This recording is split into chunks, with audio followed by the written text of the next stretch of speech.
damn it, I'm just going to do it. Trust some other people. You trust people a little bit more. You delegate never a little trusted bit more. people. Now I have to and I want to, but I'm still hard to trust people. I find that I can do most things better, but that's I have a saying for that. What? Just because it's someone's job doesn't mean they do it well. I believe that each and every one of us has the power within ourselves to create the life that we really want. And I want to help give you the tools to make that happen. I'm Danica Patrick, and I'm pretty intense. Welcome to the Pretty Intense podcast. On the show is Geoffrey Zakarian. He is a TV chef, a regular chef. He is, you might as well just call him, his name could have been Chef. Geoffrey grew up in a household where all they did was cook. I don't think he knew any different. I almost think he didn't have a choice. We talked about cuisine. So he gave some good tips on some of the hardest and some of the easiest cuisine to cook. Please enjoy. Chopped was one of those shows that I would watch, and I literally would just sit there and just think to myself, what would I do? What would I do? What would I do? And then during the break, you go up and get a beer, and you come back and like, I can think of what to do, but there's no break. You're actually there and you realize that thinking time doesn't happen. People are surprised that it actually happens on time. I'm like, Yes. Look, there's a lot of time between the courses, but the 20 minutes is the 20 minutes. And you really don't know the ingredients. I thought I saw them beforehand one time. When I did it, I was like, I swore I saw them on a piece of paper. I'm like, scallops. Okay, God, what am I going to do with scallops? It's actually better not to see them. No, I'll tell you why. Because if everyone knows, the person that really is good has a head up. Because they might know something about scallops that you don't know. So there's a confusion factor that's always good to have. So that first open of the bottle, you scramble, your brains are scrambled. And you might think you're making a plate. You're not making a plate. You're just pulling them out and you start pans and on your way to cooking, something's going to hit you and you're going to put it together in a certain way. So I'd say about 7 minutes in, you're like, okay, I'm going to go in this direction. And then you can change in about 10 minutes or 12 minutes. But as long as you are cooking right away, something will come to you. Yeah. So you have to just trust it. Yeah. If you're a cook, that will happen. And it does happen. It's called fear. We all have it. We do. Some people freeze, they really freeze. They freak out. They don't know what to, it's almost like they haven't practiced that critical thinking enough. It's a different critical thinking in cooking and competition than it is in life. But yes, in life, the people that are most successful, I think, in getting what they want to get are the ones that are really hooked to failure and love failure and love the feel of something that didn't go quite right and they're going to do it better again. So the failure / practicers. Would you call them driven then? Yes, driven. It's all a big nut. I mean, I think my business is like, I'm speaking for 40 years of experience in my business. Everyone I know is driven. They're type A. They're narcissistic. They're also sadistic. Narcissistic. Let's add to the list of istics here. Yeah, what else? I mean, it's like they're almost, some of them don't have a lot of self-confidence, so they want to please. So they're always trying to please. Our business is all about pleasing other people, not about pleasing ourselves. Sometimes it is when chefs are artists and they get overboard, they want to please themselves. But at the end of the day, it's a business. You need to please the customer, or you'll be out of business. That's what we do. We're innkeepers. Is it because everybody's taste is different? Because look, if I love something, it doesn't mean you're going to love something, but you're trying to make everyone happy. You come to my restaurant, there's 300 people that are at the restaurant, and every single one of them likes something different. Likes the steak differently, likes this, has this, gluten-free, that. It's like every day, it's an option. Yeah, but they're not coming back if they don't like it. Yeah. So you have to make all 300 taste buds happy. You can't. That's why sugar works. Sugar works, but you really can't. So you do your best. Yeah. Hospitality solves a lot of issues because graciousness and being present to someone who wants you there and taking care of your needs. There's an old saying like, what's your favorite restaurant? And it's the one that takes care of you the most. It's true. When you talk about your favorite place, usually if it's like, there's one that may have like magnificent food that somehow stands out, but generally if you had to go to one restaurant, you're going to pick the one where you're taking care of the best, you're the happiest, the people are the friendliest, and you relax and you just like, it's good vibes. It's good vibes, and those are the restaurants that last forever. Then they might seem out of sorts once in a while, they're kind of old-fashioned or whatever, and then 20 years or 15 years into it, they come roaring back because the maitre d's great, the drinks are great, everyone's kind. They don't say no to a customer.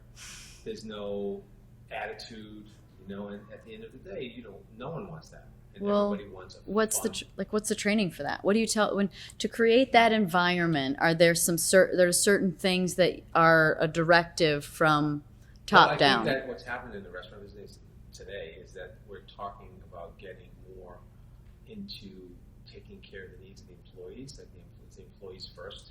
So if the customers ask for something special, it's like a problem, which is like, well, let me go see. No, we don't do that. We can't substitute. No this, no that. I mean, it's just not kind. I mean, you wouldn't go to someone's house and say, you have a water? We don't have water. I'm busy. Or they don't ask you for a drink. I mean, you have to treat people like you would in their home. That's a restaurant. I mean, it's very simple. And, if someone says, I like salmon, but can I have mine well done? Well, the chef, he thinks that would ruin the salmon, so he's not going to prepare it well done. Probably not going to last. But yeah, they will definitely not last. They will definitely not last. Maybe with few exceptions to people like artisanal pizzas or small little joints that don't have the room and they just, here it is, this is what it is. It's a sandwich. And they make like one thing and kind it's of. Fantastic. That's different. That's a focused. If you walk into a sushi bar and say you can have a cheeseburger, you're like asking for it. Striking out. But I think that if you're going to a full service restaurant, you should feel great. You go to Europe, you go to some of these restaurants and hotels, and you feel fantastic. They just will take whatever you want. It's funny you say that because they don't work on tips as much there, which is funny. Like I've always felt like that in Europe when I go. So I'm like, they're just nice. It's easy. It's breezy. I will say this right now: tips do not make the person. What makes the person is their natural born inclination to be hospitable, and that comes from their parents. End of story. So I can train anyone in any one of the facets. We have like 1,000 employees. You name it, I can train it. So if you came into my restaurant and you have great attitude, great respect, and you have manners, and you if something drops on the floor, you pick it up. Wait for someone else to do it. That's a sense of urgency. I cannot teach that. Parents or whoever raised you. Yeah, true. Everything else, I got you covered. Might take a while, might take 6 months, a year, but I got it. So that's what we look for. So we got a bad generation of people then, is what you're saying. If you say that, well, you say there is people that don't want to do it, but there are people that still love that. Why is it becoming more employee focused then? Is that more being employee focused? I mean, we want to make sure you respect employees are respected. Yeah, of course. Yeah, you want them to enjoy their I job. tell customers out that harass employees, so we say leave. We just say you're not welcome. But it's not that again. So when you sit down, you're a customer. It's not about you. It's about the customer. 100%. So that customer is home, and when you leave, then it's about you. When you leave your shift. So I think that's kind of lost. It's a lost art of hospitality. Like Europe, you mentioned about that. The reason why the hospitality is so great there is they're trained. They go to great schools. There's great hospitality schools. Oh, is that a necessity? Yes. You will never get on a 4 or 5 star really hotel without apprenticeship. But we don't have that here. We're starting to, but we don't. We have schools. We have hospitality schools, CIA, IC here downtown is great. I went to CIA in St. Helena. You did? For 2 days. I did like a taste of California 2-day course. That's very luxurious. Yeah, sure it was. That's we drank and exactly. I mean, we went to an olive oil farm and we tasted all the different olive oils. We had olive oil cake. But it was pretty educational. There was also like the effects of salt on food and when to do it, and peppers and spices and how to test it in a store and how to know what you're getting. So yeah, it was educational, but it was only 2 days. So I mean, we have schools, but you got to go to school. You got to get educated. You got to take apprenticeships. You got to really learn from a master, whoever that is. It has to be something that is like you evolve into it, and it's a different business. This is a trade. It's an incredible trade that you need to really love and be passionate about because it's just too hard. Yeah, the hours are killer. It's just you work morning, night, and day. To open a restaurant, we open restaurants. I'm there when I used to be there. 6 months, 7 days a week, breakfast, lunch, and dinner, just to get it to the stage where okay. Seriously? Well, you go from an infant stage. You got to be a 5-year-old in 3 weeks because they're going to review you. How long does it take for a restaurant to stand on its own? I don't know yet. Okay. Because there's always, you should have it within a year. You're not cash flowing. It's a problem. Yeah. So meaning you're paying your bills, and either you have $1 coming in and you're spending $1. If you're flat, That's a good Yeah. a year. Yeah. Because you're stabilized. I mean, Yep. Amazon took 10 years before they started making money, 8 years. I mean, Uber is losing $1 billion a quarter. I just saw that. And they continue. They said, we're going to have losses for 5 years. I'm like, okay. So they told the investors that basically we're going to have $20 billion in losses before we start making money. So the gamble is on getting, the rideshare industry and acquiring it, and getting as much as possible, and then raising the rates. And they're all doing the same thing. So all the rates are going to go up. Now they're low, right?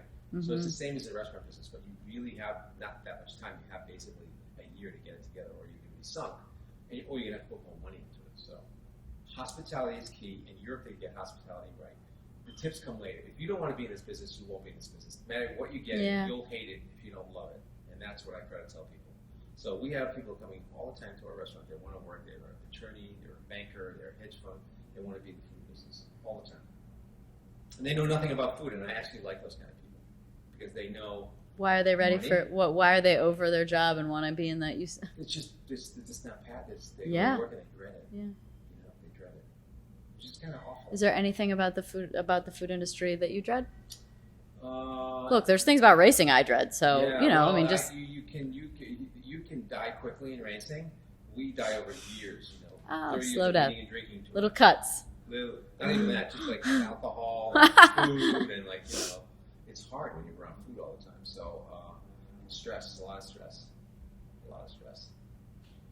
You're a super fit guy. You talked about food, but I know you're super into fitness too. Well, I like fitness because I've seen your Instagram videos. Yeah, I see what so, you're up to. you know, You're that doing was- it. that You're was a- doing the that- work. I do the work, but that was actually someone in my office said, "Listen, why don't we show you at the gym?" I'm like, "No, that's my safe space. Can you leave, Right? Can Like, can't you just out leave of me it? alone?" Can I just because there's some people on Instagram they share when they brush their teeth. Oh, I get it. I'm Like, I'm not one of those people so I either. have to share my kids or my gym. But she said, I said, okay, just put up one quick video, no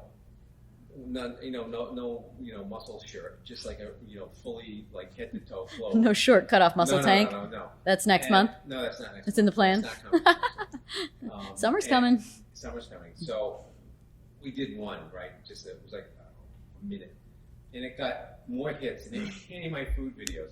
And it was like when I looked at the number, I'm like, what? And then my assistant at the time said, I told you, we should do this. I'm like, Okay, so then what was the conversation? So then we said we did one a week, and it was called Workout Wednesday. So we still do it. It still blows away anything I put on. People love bacon and eggs and pork and all that stuff, and cheeseburgers and food sells, food, family, but fitness is really something, I guess, because of the juxtaposition of business, a chef, and working out. It never used to be like that. Yeah. Right? The paradigm has really changed. This saying, "Never trust the skinny chef," is now you should always trust the skinny chef because at least the chef is maintaining a lifestyle that can allow him to work in a business that can show you how to eat properly, so you can stay within your realm and eat whatever you want in a way that's manageable. Yeah, So I love that. that's That's why- right. It is a paradigm shift. Instead of saying you have to be fat to be my chef because that obviously means the food is that good. It's like, no, you don't give a shit. No, you have to care, and there's no reason we eat anything we want. We just eat in moderation. Self-respect too, Yeah, right? self-respect, It's about absolutely. self-respect, and And if so if you people- respect yourself enough, you're going to respect me enough. Exactly. People are fascinated, really into it, and they're like, they always ask me, well, how do you do that? I'm like, well, I mean, I work all the time.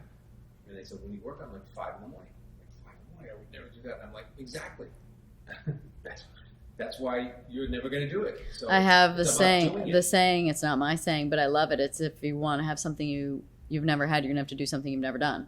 That's a very good saying. So if you look like shit and you've never pushed yourself to work out, well, that's right where you're gonna stay. Our You're business, gonna have to get up at 5. I tell everyone I speak to when I do a lot of demos and interviews, it's all about this business is year-round, breakfast, lunch, and dinner.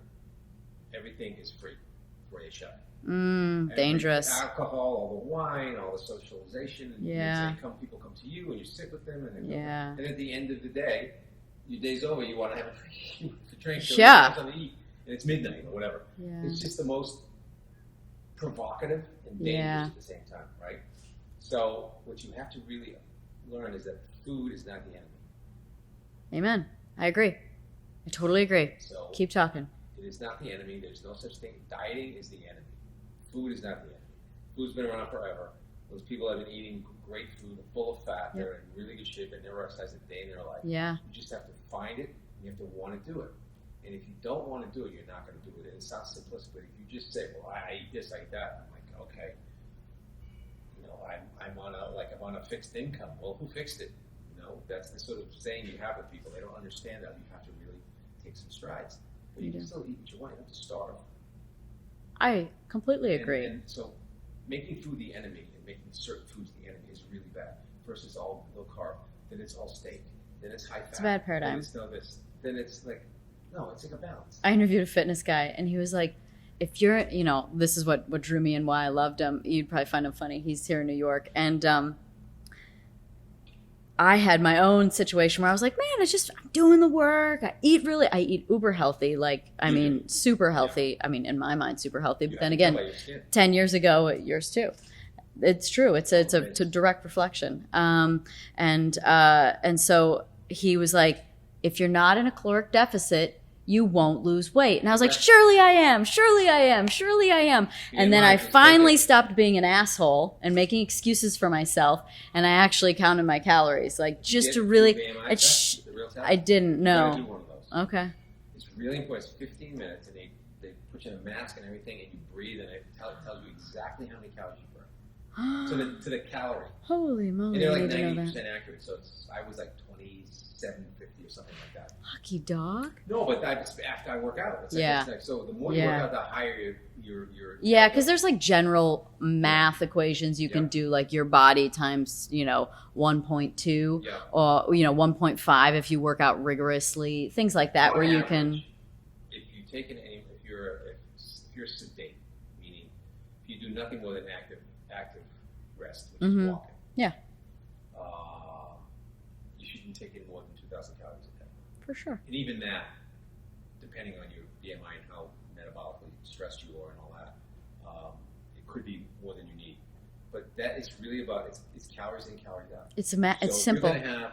I tell people like, well, I want to go out to drink. I'm like, it's fine, you can drink. So if you're gonna have those 3 tequilas, that's 150 calories. If you have 3 glasses of wine, it's 375 calories. Yeah. So if you have 3 glasses of wine and the cheeseburger, that's 1,200 calories. Yeah. You're blown. Yeah, that's blown it. out of the water. Yeah. So have one or the other. Yeah. Or have a half a cheeseburger and 1 glass of wine.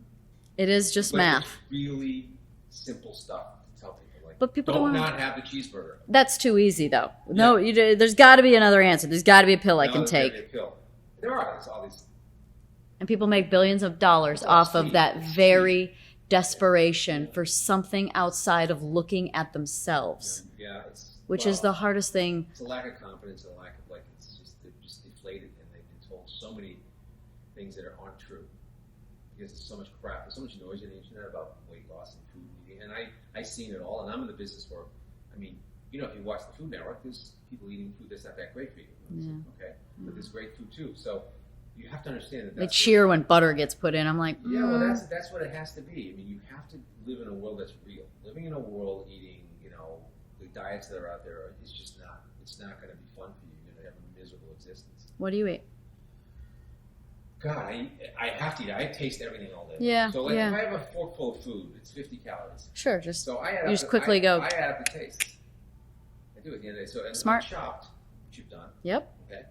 So I sit and eat all this food, and it's truly awful, most of it, because it's such a hard show that at 7 o'clock when they get when they open the bag and they get lamb testicles and they get chocolate. I'm not kidding. These are ingredients.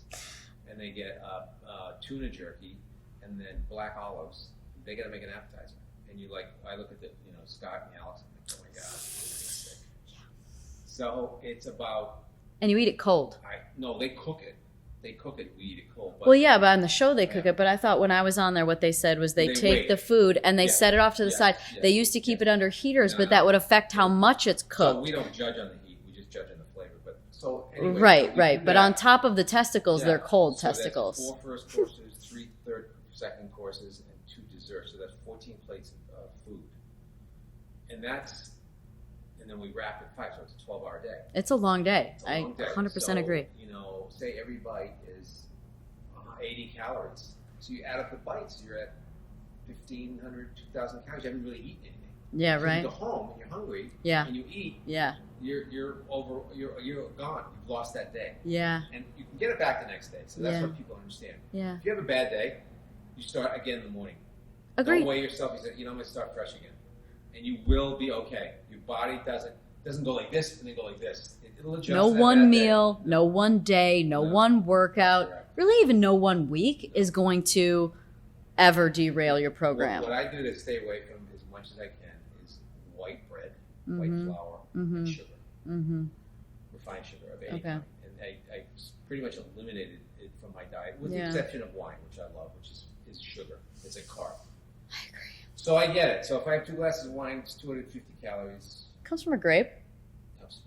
But it's 300 calories. I'm like, okay, it's part of it's part of eating. Look, there's got to be some balance, and that's where I'm willing to trade off for a little bit of wine. I do like dark chocolate, Me too. but so this is one thing. When Like, you don't drink wine a lot. I read you don't have guilty pleasures, and I was like, I totally relate to this because I'm like, I drink a little wine, I eat a little chocolate. I mean, maybe I overindulge in granola and trail mix sometimes, but Jesus, it's granola and trail mix. It's like paleo granola and like sugar-free, like raw almonds. A slice of cake or a slice of pie, have it in the morning. That'll be your dessert. Your breakfast. Like, what do you mean? I'm like, if you want a slice of cake, have it in the morning. You have fat. You have calories, you have the wrong carbs, but you'll have some coffee and maybe like some milk or something, you'll have protein, and you'll have 800 or 900 calories. But you know what? You'll have the entire day to work that off. If you have that at 10 o'clock at night after a steak dinner, you're setting yourself up for failure. And most people have no clue of how to manage their food. So they're managing businesses, bank accounts, HR, all these complex instruments, hedge funds, sophisticated business. They know how to manage all these tools. When it comes to eating, what they put in their body, they're like wacko. They have no idea. They just eat, And this is like emotional eating, and that's what people eat emotionally. I don't feel that. I'm tired. I need some sugar. I got broke up with someone. I'm gonna eat. Right. Like they eat emotionally, and that is the worst. Right. That's really hard to like. It's like a coping mechanism for people. Yeah. So I try not to do any of the sugar, and I try not to eat like after 7 or 8 at night. And if I do, it's my smallest meal of the day is at night. If you do that, you do your smallest meal at night, you'll have a chance. Yeah. A chance at like getting to some sort of equity in your life, which is what you want. And you should be losing 1 pound to 2 pounds a month. Yeah. Well, it takes 3,500 calories to lose a pound, to be in a deficit of 3,500 calories. Anything other than that, if you lose a pound in a day, it's because of water weight. It's nonsense. It's right? It's like when you go out to dinner and it was like Mexican, and maybe you had 1 tequila, but your dinner was like super salty. It's called water retention. Food you gotta watch out for is Mexican, which I love. I mean, my idea of just a cheat, if there's a cheat, it's tacos. Really good, homemade. I can eat a dozen of them. Right? What's your? Is it like? There's so much calories. It's amazing. And like short rib? Or are you like a like a barbacoa? Okay. I love pork, anything, carnitas. And the second thing is like Chinese and takeout and all that stuff. Oh, that's a salt bomb and sugar. It's a sugar, salt, fat. Yeah. So you get like a dinner, you order in, you think I'm having Chinese, it's healthy. It's 2,000 calories just for your portion. So you gotta watch out. You gotta really watch out. I realize that when that fat is the quickest way to jack up your calories. That's what I realized when I would eat like fat. I would add fats to a meal or like eat healthy fats, and they're I mean almonds and almond butter or like avocados and like all that stuff. And you think, this stuff is all really good fat and more flax and more chia, and you're like, oh wait, or like the natural like nut milks like almond milk or cashew milk. They're wonderful. The natural ones are fine. They literally have like the nut. Filtered water and maybe sea salts or cinnamon or something. But they have a lot more fat because they're very, very natural. They're very unrefined. So you think you're eating good stuff and you just start piling it on. And what I realized was, I've been like eating out of control fat. It's so like fat is good. You need fat to build muscle, tear. You need it to sustain your body. Yeah, stay full longer. Your skin, everything. Yeah, everything. Hormones. Circulation. Fat is like amazing, but you have to understand what you have to take in is a percentage of fat, and the USDA triangle is bafflingly misleading. It's wrong, in my opinion. Well, it's humans creating it, right? So it's of course it has a potential for flaw. I mean, you shouldn't be eating all like corn. I mean, corn is not a good thing to eat. I know it tastes great, but it's really not good for you. There's too much sugar in it. Yeah. So you should be eating really a lot of grains, minimal amount of legumes, not a tremendous amount. Good fats like avocado, lots of fish. Like fish is one of those things that typical. They say, "What can I do? What can I?" I'm like, okay, I have to do this. I have to. I say, I don't know how I go out. I'm like, okay. At the end of the day, when you go to a restaurant, eat anything white and green. Yeah. Well, I mean, even rice is fine. It's like a gluten-free, It's okay. Rice, brown it's okay. rice, like a white meat. So fish, chicken, poultry, duck is okay because it's poultry. All the fish are white and green. Broccoli rub, spinach, kale. Yeah. I mean, fava beans, lima beans, peas. So at the end of the day, if you're like having a problem, just like, okay, I want white, so order a piece of fish. Everyone has fish on the menu. Have it grilled and order some greens. If there's 4 sides, order mushrooms, spinach, order a bunch of sides, pig out on the side. Yeah. Last night I had a salad. It was like arugula and some watermelon, actually, which I was like, it came out and it was watermelon with some, pepitas, pumpkin seeds. And I was like, oh, nice. But I was like, where's the green? So they brought me a nice big bowl of arugula, which went great with the watermelon because of the sweet with the pepperiness. Like it was a great balance. You need to have a protein at every meal. And then, protein is essential for, maintaining muscle and growing it. It will make you full. Yeah, because it takes longer for your body to break it down. You're going to be bloated, but not full. And you'll be hungry in 2 hours. Yeah, and then I had tacos with white fish, and I had one taco with it, and I was like, God, that shell seems like it stays together too well to be really all corn. So I'm just gonna have the one, and then I just took a fork and ate the white fish out of the other one. That's what I'm saying. You just have to understand what you're eating, so you don't have to deprive. So I think that comes from cooking, though. Like I always tell everyone, if you want to learn how to eat out, you need how to learn how to cook in. Because if you know how to cook, you know when something is grilled, you know when something's slathered with fat, you know when it has a boatload of salt on it, you know when something is crispy on the outside, exactly why. Like, Which so is not the worst thing you can have, because you have to understand certain foods fried are okay. Like certain foods like French fries, they take up some more fat than say tempura, which is very quick and it's very light. But it's about how much of that you're eating in reference to what else you're having. So if you have a big bowl of French fries, baby, that's all you're going to eat. For the day. Have a steak with it. It's just the calorie is like you can, but you have to recognize what you've just done. Yeah. What you've just done is shot yourself in the foot. So you don't want to panic. You're like, okay, you know what?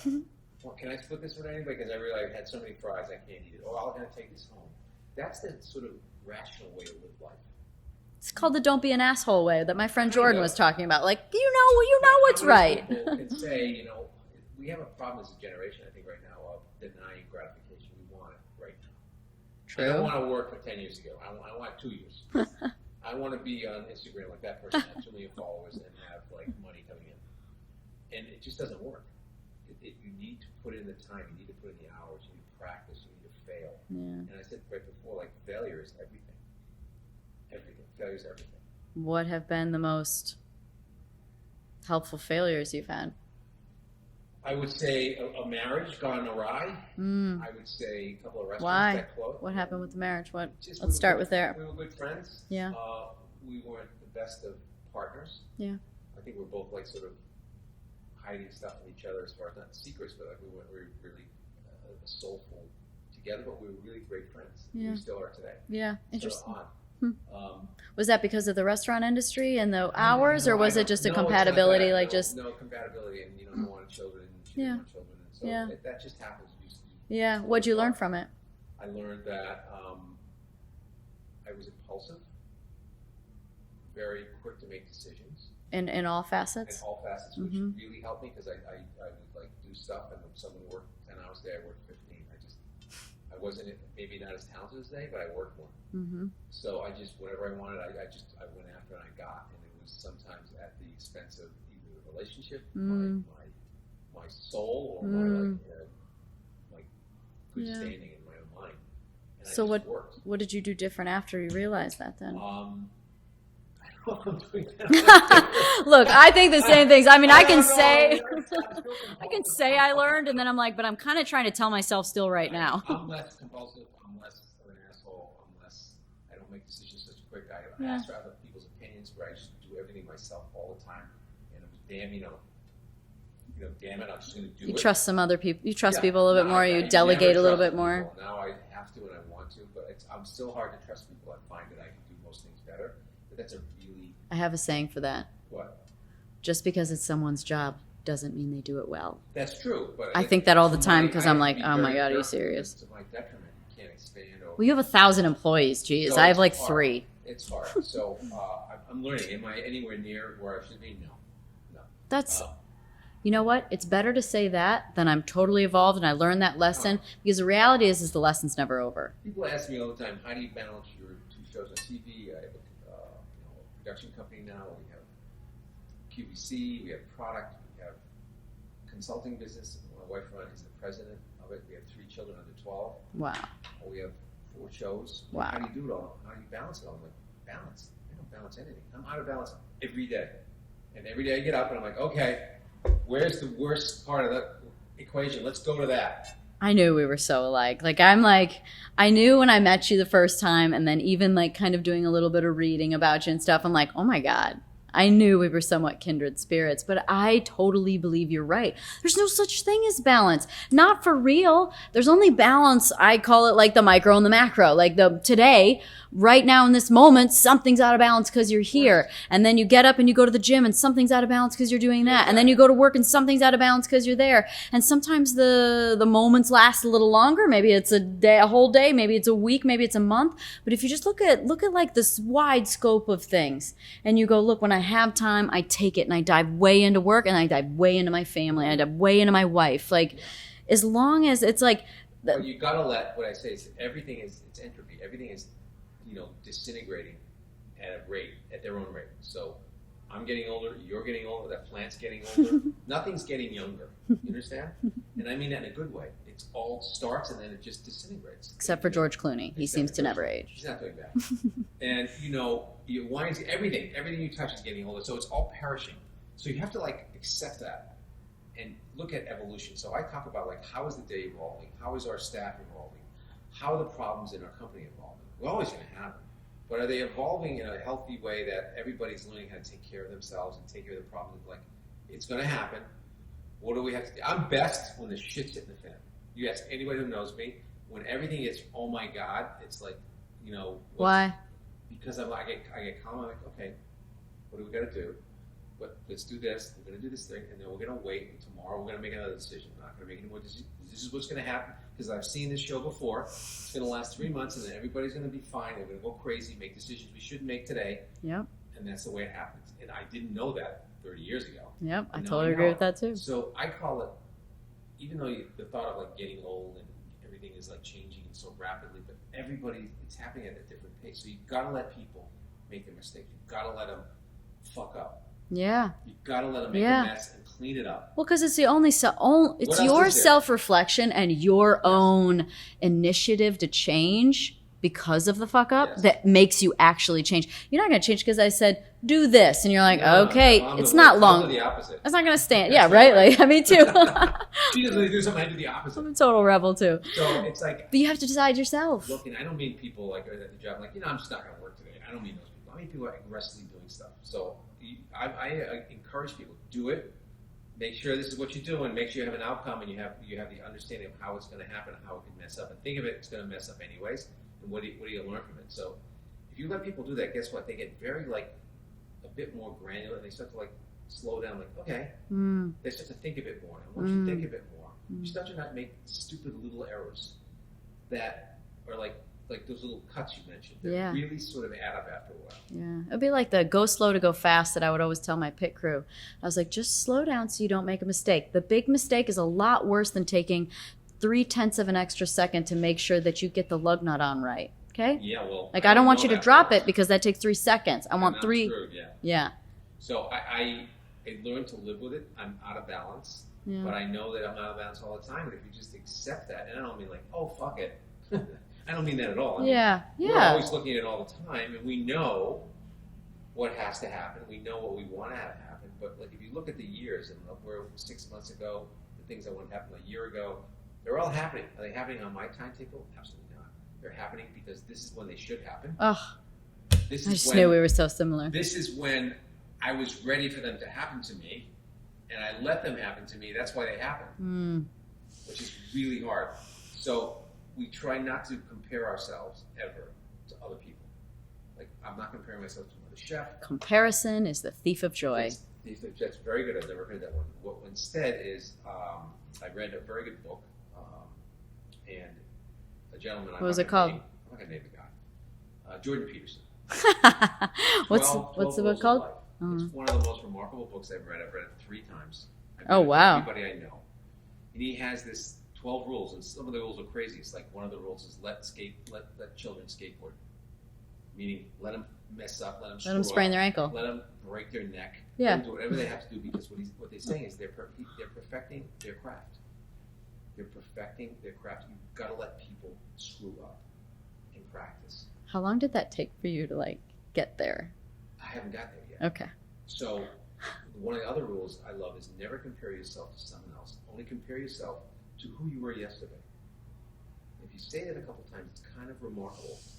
Yes. I think it's the single hardest thing to do in life. Yes. Especially Instagram. Because of damn Twitter, Instagram. All those hot chicks on there. Well, all those hot super guys, fit hot people. chicks, Yeah. People successful. Yeah. Know, Oh, yeah. Maseratis, all this crap that you think is real. Like, as people are aware it's the highlight reel, but we still read into the highlight reel and we still compare ourselves. And then we get more depressed, and guess what? We eat emotionally. Mm. We can't handle it. There's nowhere to go. It comes in, you're like, ugh, and you just like, you feel bad, and you self-immolate, emotionally. And so, if you kind of figure life out like that, every day you just get yourself better. You perfect yourself one day at a time. You get a little better than yesterday. And suddenly in a year, you say, you know what? We've accomplished a lot. Better. Yeah. Yeah. It's hard to I'm not going to say I'm going to make it in 5 years. I want this. I used to do that. I don't do that anymore. I'm barely at a year. So what, do you have like a self-care program? A self-care program? Yeah. Physically? Well, there's both, right? We've talked about fitness, we've talked about food. Then there's self-care on the outside, taking care of ourselves from the outside in. I do the best I can. But I still like to drink wine and an occasional martini.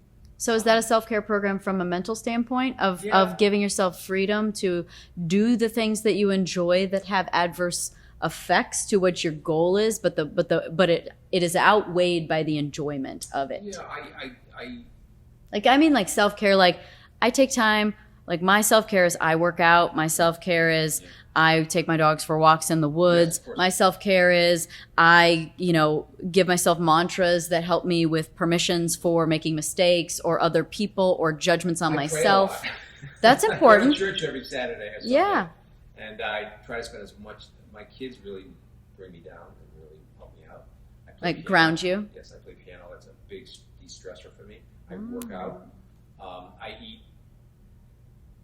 in moderation, meaning everything in moderation, including moderation. Yeah. But when I have a bad day, I let it go and I just get back on the bike the next day. It's not like I'm not like obsessed. Yeah. I know people think I'm obsessed, but I am absolutely not obsessed. I spend 45 minutes a day in the gym max, and not every day, maybe 4 or 5. Yeah, but you can get a lot done in 45 minutes if you actually work hard. Yes. Like, I love when I see trainers in the gym and all they're doing is talking. I'm like, they're what on are their you cell phone. doing? They're on their cell phone. Or They're texting in between sessions. What are you doing? Or someone that's waiting for their trainer sitting down. Yes, stay in bed. Like, I've seen somebody just sitting there, like, on their phone waiting for their trainer. I'm like, I don't know, hop on the treadmill. Start warming up. Burn a calorie. Try it out. So I do that. I mean, I try to spend as much time with my family. I'm blessed to have a wife who's like such an amazing human, so honest and so helpful in all ways, and a great mother. That's like a partner, deal. right? I mean, a real partner. She's a partner in both the business and it's just like it's hard to do that sometimes because you come home, it's like you're home, you're sharing business and personal. It's very difficult sometimes, but it works. I get it. Like, I've worked with my parents before, and it is hard. And then I had to fire him, and that was really hard. But it was the best decision I could make at the time. Oh, I gave him a lot of money. Yeah, I did. And my goal when I was young was to give my parents $1 million. So, wow. Ultimately, they helped me with things, but they got there. Yeah, because they paid it forward for you. They did, and that was my own personal goal that I set that I wanted to do. And people understand that you should be able to, you have to look at your kids, you have to take care of your parents. So I tell my kids, you have to get really good, really smart. Make sure you do whatever you do is the best. The best. You're the king or queen of what you do, and then you can do whatever you want to do, because specialization is really important. It's hard to be a little bit of everybody. Yeah. Acting, yes, it's different, and then you should be able to. You want to take care of the people that help you, which is your friends and your family. I always feel like family. I always say that charity starts at home for me. It does. So it's not just there's like a my charity parents, name, but charity starts at home. oh, Because what do they support? I don't know. I'm gonna find out for you. But I mean, I believe it starts there. It starts with employees. It starts with the people that, I mean, shoot, someone that's giving me my facial, over tip them. Like charity starts at home. It starts with the people that help me. Imagine if we all just helped who helped us. Indeed, I would love to get back to tipping. Because tipping is one of those things that I think is, it's a polarizing subject. I'm a huge tipper, and I don't want to mean that I have a reputation as a huge tipper. I come out with about $100 bills, which is kind of like the old Hollywood, hundreds at a strip bar thing. That's not what I mean. What I mean is, like, I love service. And when service is caring, when they're helping, I mean, they're successful. It could be a bad interaction with what you're doing, but the service was great. Yeah. Like a person on the phone helped you, and it's about an airline. It's not their fault that the airline screwed you up. Yeah. And if they really helped, they did everything they could. Well, then I either write a letter, or if it's in person, I tip, because I believe in that, and I do it mostly for myself. It makes me feel good. It's like, you know what? I know where they're at. I know what they make. I know that this is going to help them, and I don't tip. I overtip. And it's not because I overtip just because I want to, and I don't overtip everybody. If I don't get good service, I'll tip, but I'm like, okay, that was not pleasant, So I believe in that. I think it's a real important thing to do, is to really, someone once said, every interaction you have with someone, anyone, even the people you don't like, be just a little bit kinder than you have to be. And the world will be so much better. And I really believe that.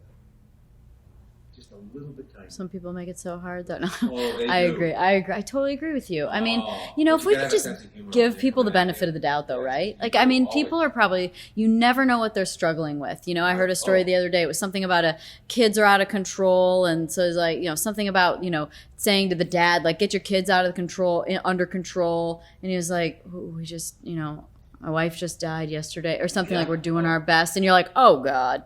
And you're just like, you never know what someone is dealing with. So I have a hard time. I mean, it's something I struggle with, to give people the benefit of the doubt that they're doing their best. But that is like a mantra I try and remember, is everybody's doing their best. And they're also only able to do their best from their own level of consciousness. Correct.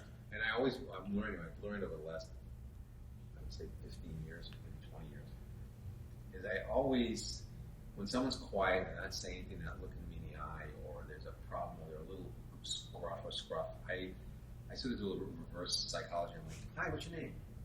So I love what you're wearing or something. I just make I compliment them. Break the ice. Even if it's not even a compliment. I love Sure. that chain, or like I love those glasses or whatever. Yeah. And like, well, thank you. Where'd you get them? And I know enough about stuff, so I can say, those that. And all of a sudden, the person who's like moody and quiet and maybe feels bad for their selves because they're in a job they really don't respect. And they're like, sweeping a floor, or like they're a PA, they're not like happy. Yeah. They light up. Yeah. They light up. And it never doesn't happen. Never. Kindness is always welcome. It's just paying attention to someone and really looking in their eye and asking the question, and then when they respond, like, come back and like have something else to say, not just dropping a bomb on them. Mm-hmm. And then all of a sudden, that person who's the shy person in the corner is like, okay, he's starting to talk to you, and then on the way out, it's a different person. They're like, either, hi, how are you? Okay, great to see you. Nice meeting you. So nice to chat with you. And when you came in, you have this judgment of people. You're like, oh, that person looks miserable. Oh my God, stay away from me. Oh my God. It's easy to do because it's natural. It's what we do. We judge everything every day. So that's something I've learned. I was never really good at it, and I've gotten much better at it. I can't say I'm perfect at it, but I can spot it. It's a wonderful habit. Immediately. I describe that as like wanting to be the light of the room. Like, I want to be a light. When I come in, I want people to be lifted by me, because energies are real. And you can feel when someone's negative, angry, dangerous, happy. You can tell. And so it's my goal, and it's always going to be a work in progress, I'm sure, but is to be someone that lifts other people's energies up instead of being brought down, to be so rooted and protect my own energy so much and nurture it and create such positive mental patterns that I stay in a higher vibrational state more often, that I can help people raise their own level. You know, it's like you have two choices in life, really, as you are as an adult. You can choose optimism. This bottle of water here is not full, but I'm going to fill it up. Or you can choose pessimism. There's not enough water. It's empty. And optimism, I choose optimism every time because I choose to want to be optimistic and I choose to want to have good things happen. So when they happen, I'm happy. I'm in that stage already. If you choose pessimism, you're always thinking something bad's going to happen. And then when something bad happens, you've already chosen it twice, so now you're having it a second time, right? So pessimism, you get two whacks. Yeah. Optimism is just optimistic. Yeah. If it happens, you're like, okay. Yeah. Pessimism, you're worrying about it not happening, and then it doesn't happen, and you're screwed, right? I agree. It's a terrible way to go through life. I agree. Now, it doesn't really matter. Life is going to be what it is, but if you choose optimism, I guarantee you will make better choices. You will understand what happens to you better, even if it's bad. And you'll look at things, sit back and say, okay, I can handle this. This is fine. It's not exactly what I wanted, but we'll get through it. And you always get through it. You always get through it. I believe in like attracts like. Yeah. So, about the energies and the vibration and the general resonance of people. When you're of a similar frequency, you tend to attract the kind of people that you're like. Absolutely. Right? So if you're really negative, you're probably going to attract that kind of person. If you're really positive, you're going to bring attracting that kind of person. Everybody wants to be around you if you're positive. Yeah. They want to be. Yeah. Everybody doesn't necessarily have that, and they want it. So there are issues with optimism. I mean, I'm definitely the most optimistic person I know in my family, and I always say I'm more lucky, but I'm crazy optimistic. I think this is going to do this. This is going to be great. Me too. We're gonna do this. Yeah. And does it all happen? Fuck no. Most of it doesn't happen, but it does happen to a certain extent. Yeah, I agree. And then I jump on that bridge, and that bridge is a little higher than the last bridge. Yeah. You understand? So that it's not like it's all I'm going to make a $5 million profit on that, and I ended up losing $500,000. Well, I've learned about how I lost it, and I still think there's something there that I'm going to that there might be a secondary benefit of what I've just done. But I can't tell because I haven't made that decision yet because I'm not in the water. So you've got to get in there. Or maybe that needed to happen to get me to this other place with this other partner because that's actually who I'm supposed to be with, but I had to get started. And I've had that happen. I'm in the middle of having it happen right now. Really? And it's been looking me in the face for 10 years, and I wasn't ready for it. Okay, what is it? Well, I'm doing a business transaction that I wasn't ready to do 10 years ago, but I should have done 10 years ago. But had I done it 10 years ago, I'm certain it wouldn't have happened correctly. Yeah, you weren't where you are now. Financially, for what I want it to be, which is I have a much clearer picture of it now than I did then. And then I was bummed that I couldn't do it. And I was like, what's missing? And what's missing was me. I was missing. I was missing the picture. I just had a little, I was looking at through a small set of glasses. Now I have a bigger picture, and I understand. Thank God I didn't do that. So, do you believe in manifesting then? I haven't really thought of it, and I don't to try to say, okay, well, this is definitely that. I just think that you definitely get what you put into something, and you definitely don't get everything you put into something. You get far less, so you always have to be putting in more. But at the end of the day, there shouldn't be a deficit. There should be a positive addition every day to something. And some days you put in so much and you get out so little. You're like, there's got to be a better way. It's got to be easier, and it isn't easier. It isn't. It's not easy. Why should it be easy? There's no easy. It's just real. I agree. Anything that's worth it, as in a business or emotional growth, personal growth with issues you have. Anything really worth it is hard. It breaks you down. It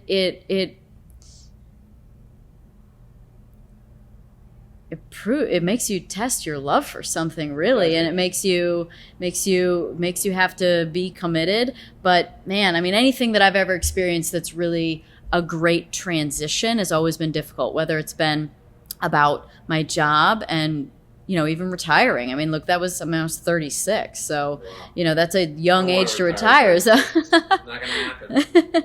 think about it. And so that was a tough decision. But on the other side of it, I optimistically thought, yes, it's scary at first, but then imagine if it's, what if it's something that I can't even imagine? What if it's that good?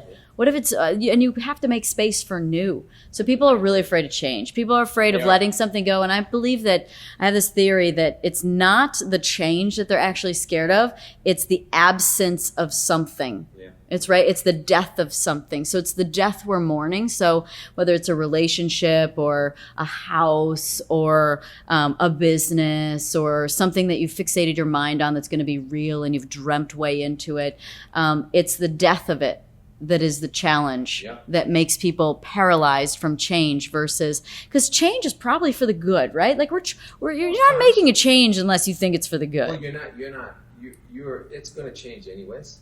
Everything's changing anyways, whether It's you're true. going to work with it or not, or find your own way. But I think, I get asked the question, what would you do if you weren't doing this? And I'm like, well, there's a difference between what I like to do and what I'm good at. I love to play the piano. I love to play golf. I'm really good at cooking and running restaurants and businesses. I am not a golfer. I couldn't do on the professional tour, but I think I am. I think I'm that level. I have equipment like that. I play those same courses. What do you play? I play golf, No, what do you play? What clubs? I have a set of TaylorMades that I just got fitted for. I'm getting another set of Euros.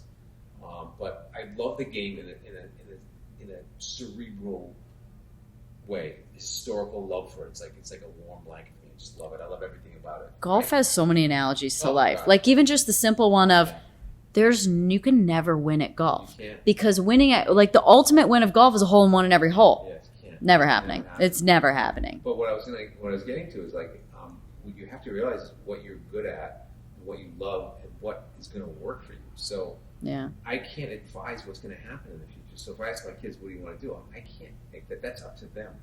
They're being hit with so much stuff now that I was never hit with. But my kids are smarter at 5, 10, and 12 than I ever was near that level. Just the sophistication of what's out there. Does it mean that they're better or smarter? It means that there's a smartness and a street smartness and a savvy they have that they have, because of the internet and everything, they can sort of access quicker. But it doesn't mean they're going to be successful and be able to do business and deal with people and talk to people. I think we're getting less away from that sort of interactional phase with all this, sitting on an iPhone all day. I mean, I'm shocked. I go to these conferences all the time, and I speak at like advertisement at homes and all that, and I just watch before everything starts. People at a table, like 6 people at a table, and no one's talking to each other.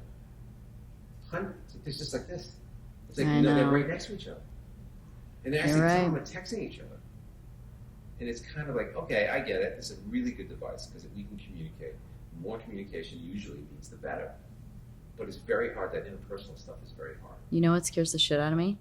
AI. Yes, it does. It does. And it should be very helpful because it's going to make things better. Medically, I think, it's going to help people who are sick get well quicker.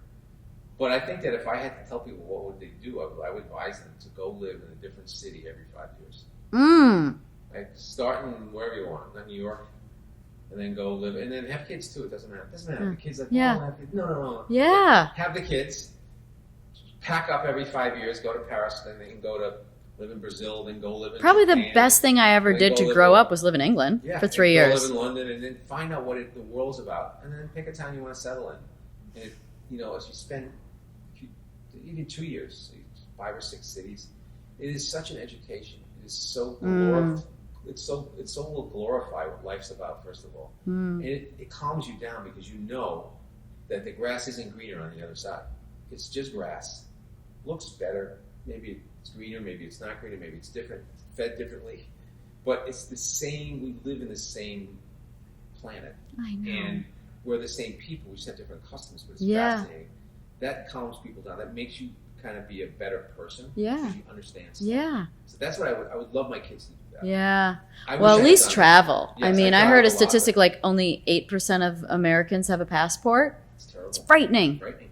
I mean, I've gone through passport books. You can get on a plane right now for $1,500. You can go to London. You know, people. I made this post on Instagram a while back, and it was like Earth Day or World Day or something like that. And it was talking about. I said something about having been to. I just got this app that a friend showed me. It's called like Ben, BEEN, and it just, you can put what countries you've been to, what continents, and then the countries within, and it shows the percentage of the world that you've been to based on how many countries you've been to, and it's like I've traveled a ton, but it's like 12%, and it's like nothing, and I've traveled a ton, and I posted that I'd been to 49 states and 31 countries and blah, blah, blah, blah, blah.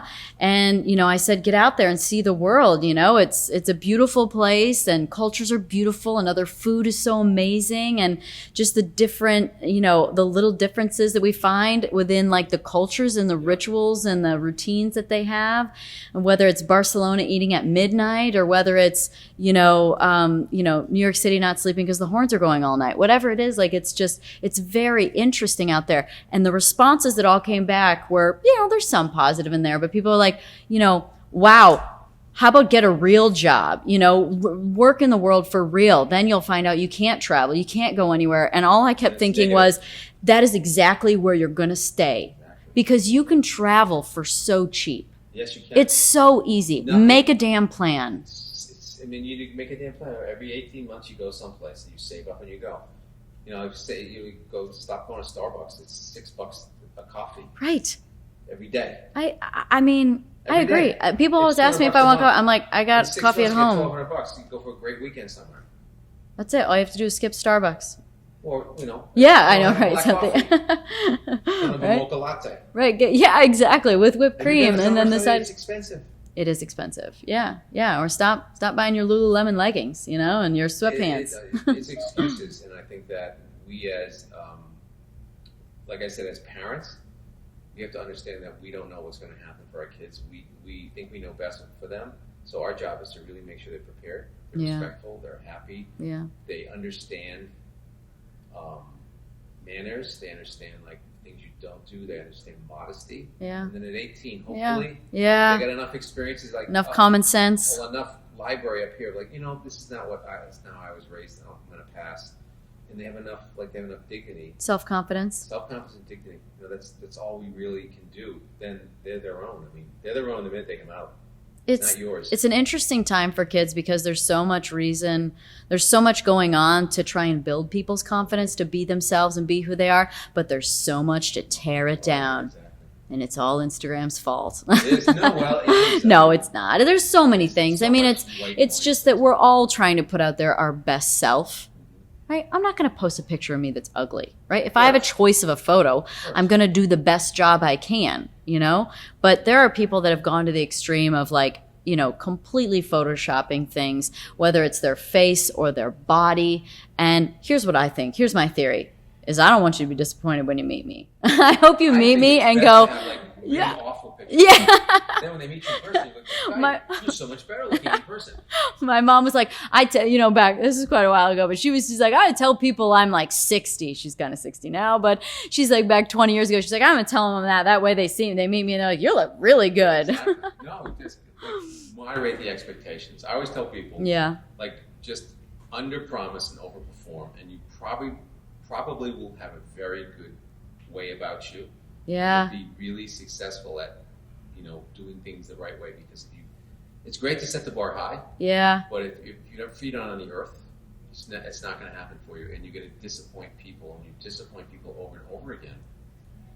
They're going to think something's wrong, and there's nothing wrong. You're really not you're not planning how to do things correctly. So what is your? This is a really typical question. I don't really love cliche questions, but I think that I think you're going to give me a deep enough answer, like based on our conversation today. What is your definition of success? Well, it starts really at basic stuff. I think that a strong family is a very big issue for me. I have a strong family. It's not a perfect family. It's a strong family. Mm-hmm. We definitely are a group. We're tied together. So that to me is a big pillar of success. The ability to work.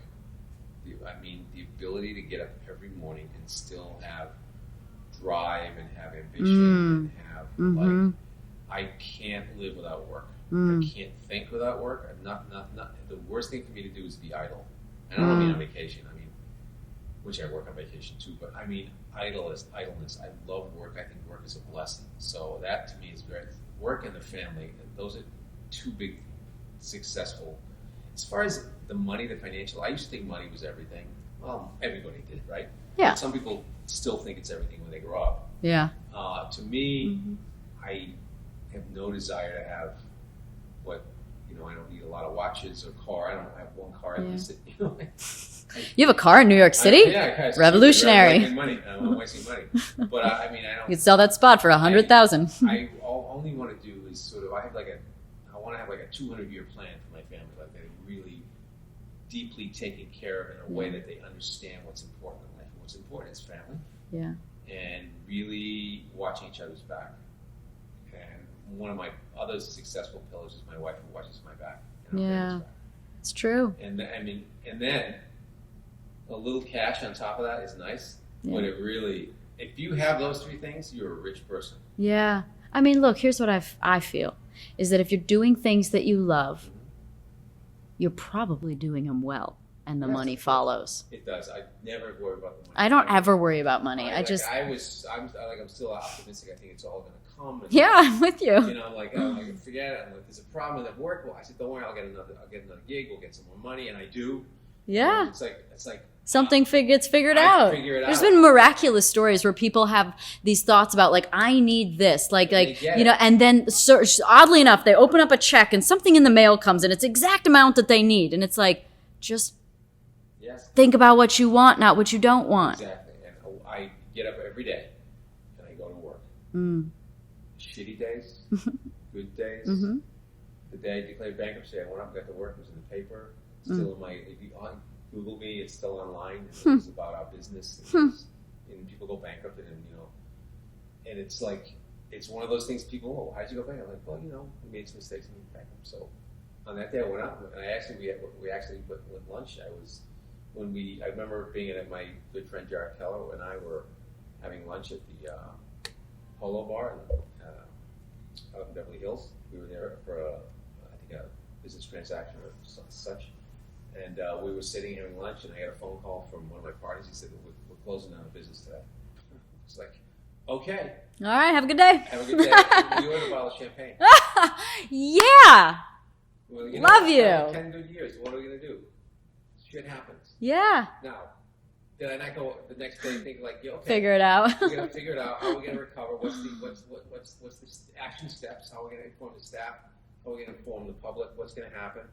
But at the end of the day, I never forget that. Like, we ordered a bottle of champagne because you just have to understand that we learned so much from that failure. It was a success until it wasn't. And part of the reason why it wasn't a success is because a lot of reasons. We learned that the deal we entered into didn't have enough control that we had into it. As we went into the deal, we needed more control, and we couldn't push the levers we had to push. And that business could only go so far because of so it's actually our fault. If you really go back 10 years ago. Most importantly, you learned. I learned it was our fault. So we never wrote another document or another business plan that had that in it. Yeah. But at the end of the day, it failed, and we had champagne the day it failed. So it's you need to be a life coach. I've decided you need to be a life coach. Nothing. Okay, I was commenting on these beautiful microphones. Yeah, and you knew they were Newman, which is just great. Everything around you and everything we have in your life, your car, your home, every vegetable you eat, everything is a product of failure. This took millions of dollars to perfect. Yeah. If you look back at the factory, they have this. Sure. This is the original. This is the prototype. This was the drawing. Yeah. And it was failure. Now it's this. But all everyone talks about is this. There's so many great quotes about failure. About I'm thinking of like I can't remember it, but it's a Michael Jordan one about shooting and how many he missed or something like that. And it's like, but he's Michael Jordan, and you think about artists, you think about songs, you're like, oh, they're just so famous. No, not every song's a hit. A small percentage, So it's like you have failures. It's reality. And you have to set yourself up for those failures correctly. Say, okay, we're going to go through a few product changes. It's not going to work. Yeah. What works? Let's keep going. Yeah. And if you just stop at the first failure, you're never ever going to understand. Sure. You have to look at your life like that too.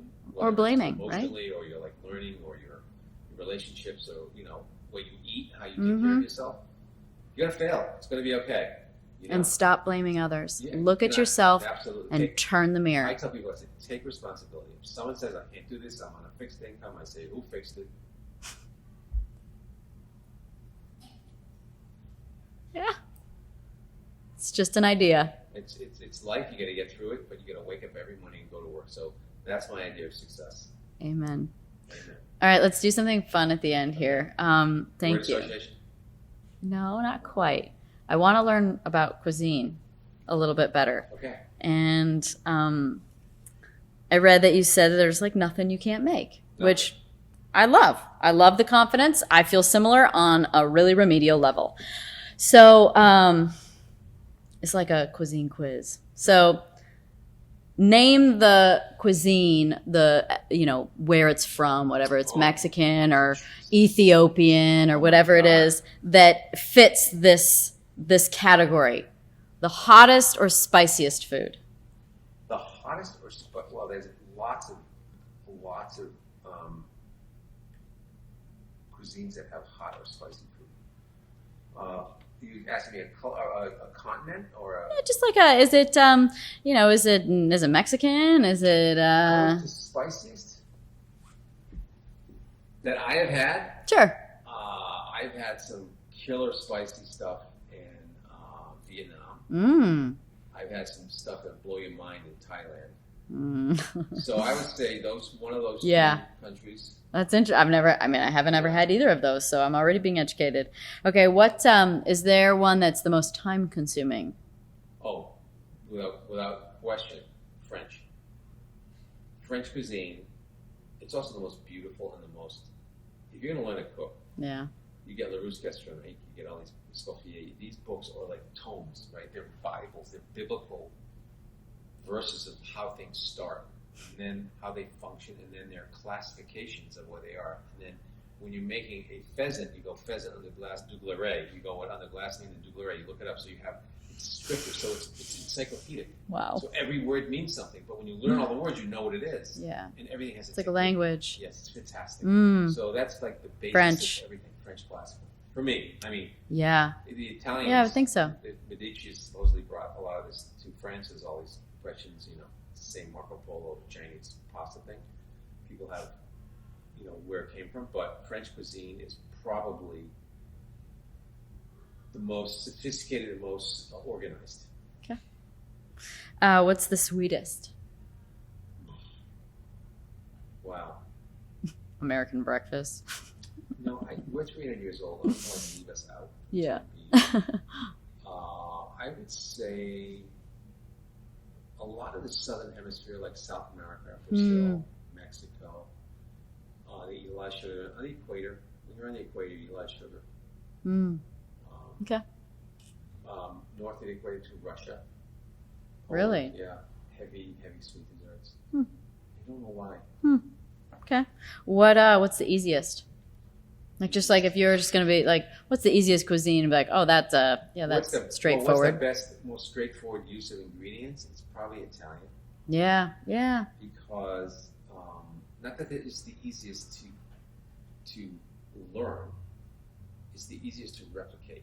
Sure. Right? Sure. So there's a difference between knowing something and replicating it. I'm a good copycat. Let's call it accessible then. It's accessible. It's very accessible. Okay. So it's very ingredient driven, but there's a few ingredients and the steps are easy. Okay. But it's all about the product. Yeah. So if the product sucks, it doesn't. Well, look, there's always some it's always, I've never been to Italy, but, hearing about people go to Italy and eat Italian, which is, they're like, it was so simple. It was just pasta, but it was amazing, Exactly. and you're like, there's magic there. The best pasta I've had in my life is in Los Angeles, not Italy. It's funny, right? Okay. But if I would go to Italy, I would tell you to go to Sicily first. Yeah. Sicily. Because I've never been in. Okay. I mean, this might be the most along the lines of time consuming, but what is the hardest cuisine? Is there the one that's the most complicated?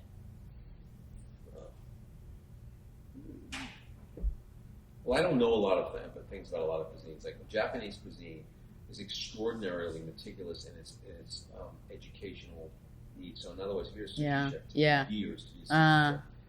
So I would probably say the most exacting and difficult to learn is Japanese. Yeah. I have no idea how to cook Japanese. Yeah, I'm not like that whole umami world is like, eh. Like, it's the I don't know world. I can appreciate it, but I don't even Yeah. want to go there. You know? It's like I don't want to let that tap dance. Yeah. Okay. What's the best pantry dependent? This is for like the person at home that is like, what's the easiest to have nothing in the house kind of, but like, what's the best pantry dependent meal? Canned food. Yeah. There is great canned food and there is average canned food. There is great canned tuna and there's shitty canned food. There's great tomatoes canned. There's good canned tuna? Oh, absolutely. If you go to Portugal or Spain, they have restaurants that'll open you up a can of mussels or a can of anchovies and bread, and it's okay because it's sealed at its perfect state. Right?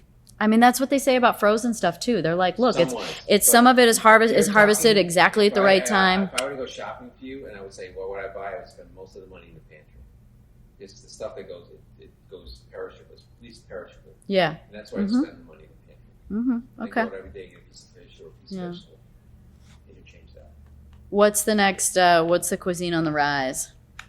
On the rise? Yep. You know, they're always on the rise. They go down, and they come bubble back up, you know? Every 20 years, they go down. Oh, you've described food as being like fashion. It is. Going in cycles. Is it 30-year cycles just like Yes, fashion? But what's happened now is in cycles, they adopt every 20 years a couple of more spices, like gochujang. Korean is very big now. Great Vietnamese is big. Mexican, thank God, is big. So it's bubbled up, but it's come back in a different form, but it's added on like a couple of like nice accessories. So right now what's happening in the world between new French bistros and between new American and old Italian, you're seeing a lot of great spin-offs of things. And I love what's happening in food right now because it's getting more rustic, but more product-driven. Yeah, I love that. More integrity of the ingredients and sourcing and more focused. I always tell people, you want to open a restaurant with a very small menu that you just do this. You cannot be everything to everybody. Yes. Just be yourself and open a small joint first and specialize in one thing and kill it. And you will be on the map in no time at all. I'd rather said you're a life coach, you should 200 restaurants in airports doing the most incredible whatever, small, than 10 restaurants that spend so much money, you don't make any money on them, they're such headaches, they have all these employees, and we're making everything for everybody and trying to satisfy everybody. It's really hard to do. All right, what's your least favorite cuisine? That's a hard question to ask for me because you have to eat everything. But if you say what I don't eat a lot of, it's fried food. I'm not like fast food. I don't eat fast food. Yeah, I'm me neither. Like, I look at it and I think it's fake food, to be honest. Never been McDonald's or no, correction, we've had French fries. But no Burger King, no none of that. And you know what? They have no desire. So if they want an ice cream sundae, I'll make one. If they want a cheeseburger, I'll make cheeseburgers. It's like when someone wants something. I make it. Yeah, I'm like, Place. We'll go to J.G. Mills. Or if we want a really good ice cream, we'll go to. I'm with you. Downtown to El Laboratory Gelato. They make it right in front of you. Eat real food. We eat real food. We don't do fast food. It's garbage, and you know what it mostly is? It's sugar.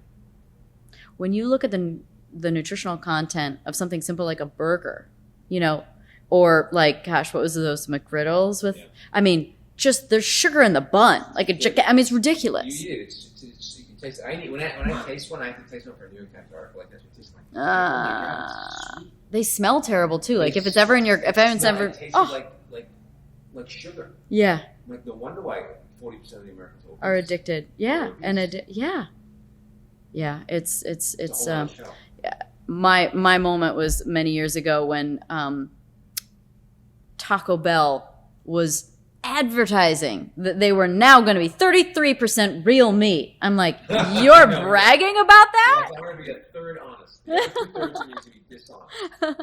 Depends on which day you catch me on.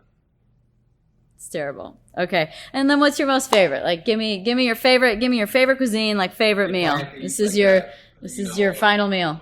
I'm going for lunch. I'm going to go and have Italian. Yeah. Anything special? Like, is it just a? No, I mean I'll have maybe a piece of Milo grilled fish or something. I love fish. Yeah. I go to Milo's. Yeah. It's not about a cheap meal. It's not like a bad meal. It's like, what's your favorite? Like if I could eat a grilled fish in the summer with a glass of rosé 3 to 4 times a day, I would. That's what 3 or 4 times a week. That's what I would like go to. Sort of. I need to send you some of my rosé then.